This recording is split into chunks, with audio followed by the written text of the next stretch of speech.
Hi everyone. If you're enjoying the show and have appreciated the tips and experience being shared with you, maybe consider leaving a one-off tip to support production, including the hosting, the booking, the marketing, the recording, the editing, and every other aspect of making a show like this. You can do that by visiting podcastingpeople.uk/support or via the link in the show notes. Thanks for listening. Hi there, my name is Katarina Hagstedt and I'm a narrative producer and also a podcast coach. And today I'm going to give you a tip on how to sound more present and engaging on the mic.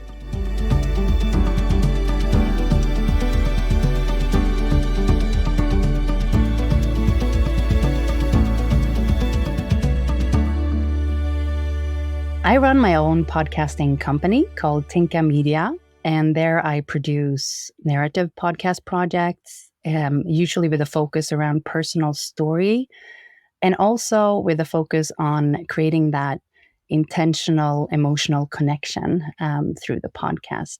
I also teach and coach podcasters on how to show up on the mic and how to build concepts that are emotionally resonant for listeners. I do that through a program I call Producer's Room, where I actually go in and I role play the producer on their shows. I got into podcasting 8 years ago. I was on sick leave from my then corporate career. I was burning out due to mental health issues while I was supporting my partner at the time as he was going through pancreatic cancer.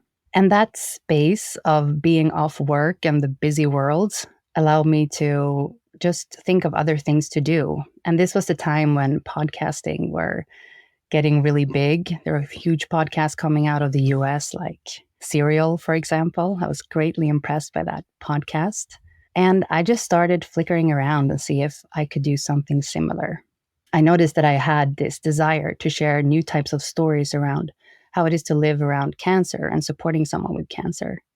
So a few months later, I managed together with my partner to fundraise a media project that took us once around the world. And I interviewed cancer survivors in 11 different countries. And that was an absolutely amazing adventure and also beautiful testament to the power of podcasting, how it really could be this powerful force that unites and connects the world that, especially on the internet, can feel a bit scary. So one thing I love about podcasting, and I'm not a physics nerd, but I think it's the inherent characteristics of audio and the physics of it really hits like a highway to our hearts, to our emotions. And some people tend to forget about that. And I think that's a pity. And that's what my big tip is going to be all about. Why is it important for us to feel more? Well, I think we live in a world of information overload. We're very much in our brains and we're always trying to kind of acquire new information. And podcasts just really can help us have that feeling, have that sense of belonging as we're exploring new topics and also feeling entertained by something.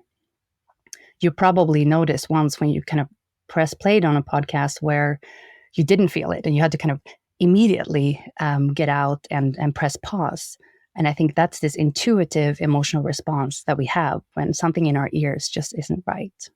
So my big tip is something that I've learned on my podcast journey when I was producing my show. And I love to produce big shows with music and sound effect. And there are a lot of bells and whistles that you can add to a podcast to make it sound produced. But I think the big thing that we tend to forget is really the presence that you have on the mic as you're showing up. And it could feel a bit overwhelming to get in front of the mic and have to talk about something that we really care about. Am I sounding right now?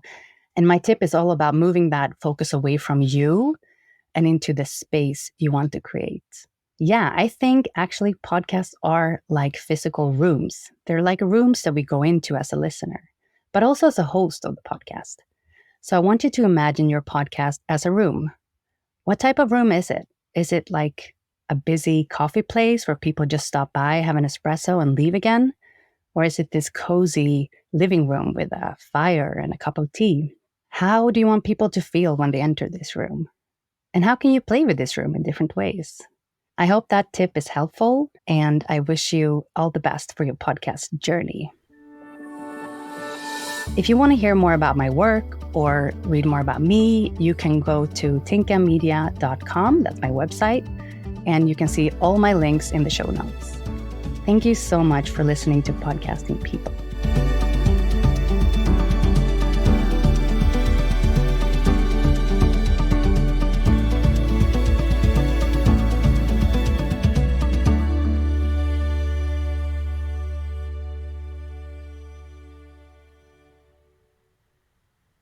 Like the sound of this episode? The Sound Boutique can help with your show too, from fixing problem audio all the way through to producing full shows.